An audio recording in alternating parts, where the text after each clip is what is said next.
నేను రీసెంట్గా ఒక ఐటీ ఈవెంట్ అటెండ్ అవ్వడం జరిగింది. అందులో నియర్లీ ఒక 20 to 30 ఐటీ కంపెనీస్కి సంబంధించినటువంటి హెచ్ఆర్ మేనేజర్స్తో నేను డిస్కస్ చేయడం జరిగింది. ఫుల్ డే ఈవెంట్ అది. సో వాళ్ళతో నేను మాట్లాడినప్పుడు వాళ్ళు నేను అడిగిన క్వశ్చన్ ఏంటి అంటే, ప్రజెంట్ బీటెక్ చదువుతున్న లేదా డిగ్రీ చదువుతున్న స్టూడెంట్స్ ఐటీ కంపెనీస్లో క్యాంపస్ ప్లేస్మెంట్స్ అవ్వాలి అంటే యాజ్ ఎ హెచ్ఆర్ డిపార్ట్మెంట్గా వాళ్ళల్లో ఎలాంటి ఇష్యూస్ ఉన్నాయని మీరు అనుకుంటున్నారు, అయితే ఎలాంటి డ్రాబ్యాక్స్ వల్ల వాళ్ళు సెలెక్ట్ అవ్వలేకపోతున్నారు, అసలు వాళ్ళ మీద మీకున్న కంప్లైంట్స్ ఏంటి అని చెప్పి హెచ్ఆర్ డిపార్ట్మెంట్ తో నేను డిస్కస్ చేసినప్పుడు వాళ్ళు వాళ్ళు నియర్లీ ఒక 100 to 150 టాప్ ఇంజనీరింగ్ కాలేజెస్ కి క్యాంపస్ సెలక్షన్స్ కి వెళ్ళిన ఎక్స్పీరియన్స్ వాళ్ళకు ఉంది. వాళ్ళు చెప్పిన కొన్ని పాయింట్స్ మీతో షేర్ చేసుకుంటాను. ఒకటి, ప్రజెంట్ స్టూడెంట్స్ లో టెక్నికల్ నాలెడ్జ్ ఉంటుంది కానీ ప్రాక్టికల్ స్కిల్స్ లేవు. అంటే వాళ్ళు ఇంటర్న్షిప్స్ అటెండ్ అయ్యామని చెప్తున్నారు, సర్టిఫికేట్స్ చూపిస్తున్నారు, సర్టిఫికేషన్స్ చూపిస్తున్నారు, మార్క్స్ చూపిస్తున్నారు, పర్సంటేజ్లు చెప్తున్నారు, కానీ రియల్ టైం ప్రాజెక్ట్ ప్రాబ్లమ్స్ ని వాళ్ళు సాల్వ్ చేయలేకపోతున్నారు. సో అంటే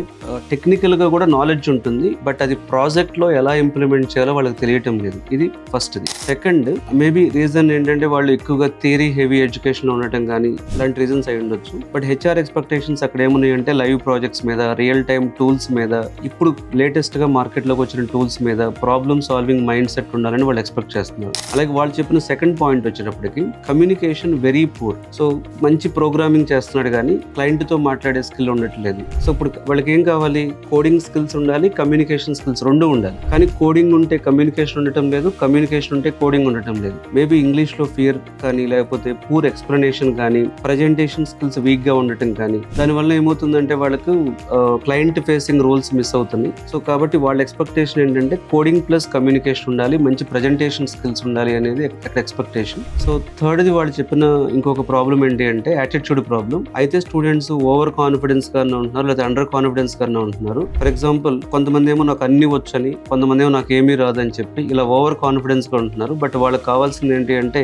బ్లెండెడ్ కాన్ఫిడెన్స్ తో ఉండేవాళ్ళు, లెర్నింగ్ యాటిట్యూడ్ ఉండేవాళ్ళు, ఫీడ్బ్యాక్ ని యాక్సెప్ట్ చేసే మెంటాలిటీ ఉండేటటువంటి ఎంప్లాయీస్ కోసం కంపెనీస్ వస్తాయి. కాబట్టి ఓవర్ కాన్ఫిడెన్స్ మంచిది కాదు, అండర్ కాన్ఫిడెన్స్ కూడా మంచిది కాదు. అలాగే ఇంకొక పాయింట్ వచ్చేటప్పటికి టీమ్ వర్క్ మైండ్ సెట్ ఉండటం లేదు, ఈగో ఎక్కువ ఉంటుంది. అంటే చాలా మందికి నేను ఒక్కడనే కరెక్ట్, లేకపోతే నేను సజెషన్స్ యాక్సెప్ట్ చేసే మైండ్ సెట్ లేకపోవటం, కొలాబరేషన్ వీక్ గా ఉండటం. కానీ ఇప్పుడు కంపెనీస్ కావాల్సింది ఏంటి అంటే టీమ్ ప్లేయర్ మైండ్ సెట్ కావాలి, respect others ideas, collective success focus, ఇలా ఉండేవాళ్ళు కావాలి. కానీ అంటే ఒక టీమ్ గా సక్సెస్ అయ్యే వాళ్ళ కోసం చూస్తున్నాయి కంపెనీస్. బట్ చాలా మందిలో సో ఆ ఈగో ఎక్కువ ఉండి, లేకపోతే నేను ఒక్కడనే చేసేస్తాను, నా అంతా వచ్చు, మా కాలేజీలో ఇంకెవరికి రాదు, లేకపోతే ఎవరికి రాకుండా నేను ఒక్కడే, అంటే అంత ఈగోయిస్టిక్ గా ఉంటే మీరు టీమ్ వర్క్ పనికిరారు. కాబట్టి కంపెనీ మిమ్మల్ని సెలెక్ట్ చేయకపోయేటటువంటి ఛాన్స్ ఎక్కువ ఉంటుంది. తర్వాత ఇంకొక పాయింట్ వాళ్ళు చూసేది కంటిన్యూస్ లెర్నింగ్. అంటే మీరు ఒక కంపెనీలో జాయిన్ అయిపోగానే మీకు మొత్తం ఏమైపోదు, కంటిన్యూస్ గా అప్ స్కిల్లింగ్ కానీ, న్యూ టూల్స్ నేర్చుకునే మైండ్ సెట్ కానీ, లేకపోతే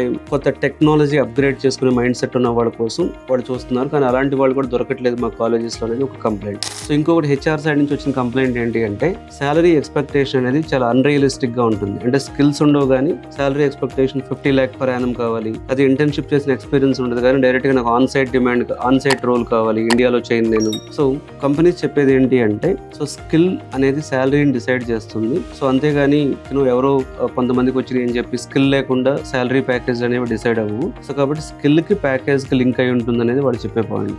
ఇంకొక హెచ్ఆర్ సైడ్ వాళ్ళు అబ్జర్వ్ చేసింది ఏంటంటే, ఈ జాబ్ హోపింగ్ అనేది టూ ఫాస్ట్ గా, నాకు అంటే బేసిక్ నాలెడ్జ్ లేకపోయినా సరే ఫాస్ట్ గా జాబ్ వచ్చేయాలి, 1 year లో మళ్ళీ కంపెనీ చేంజ్ అయిపోతాను. సో ఇట్లాంటి వాళ్ళు ఎక్కువ ఉంటున్నారు. కాబట్టి హెచ్ఆర్ ఇంటర్వ్యూని మీరు ఫేస్ చేసేటప్పుడు ట్రస్ట్ బిల్డ్ చేయగలగాలి మీరు. అంటే మీ ఒక హెచ్ఆర్ కావాల్సింది ఏంటి అంటే ఒక మినిమం ఒక 3 years అయినా ఈ కంపెనీలో వీడు చేస్తాడనే ట్రస్ట్ ని మీరు ఇవ్వగలగాలి. అలాగే ఇంకొక పాయింట్ వచ్చేటప్పటికి హెచ్ఆర్స్ ఎక్కువగా చూస్తున్న ఇష్యూ వచ్చేటప్పటికి ethics and integrity issue. So చాలా మంది ఫేక్ రెజ్యూమ్లు ఇవ్వటం కానీ, fake experience letters, fake certifications, fake internships, ethics and integrity. So వాళ్ళకి కావాల్సింది ఏంటంటే ఆర్గనైజేషన్ కోర్ వాల్యూస్ కి అనుగుణంగా వర్క్ చేసేవాళ్ళు. కాబట్టి హెచ్ఆర్ ఖచ్చితంగా అది చెక్ చేసుకుంటాడు. ఇంకొక పాయింట్ హెచ్ఆర్స్ చూస్తుంది ఏంటంటే pressure handling and emotional control.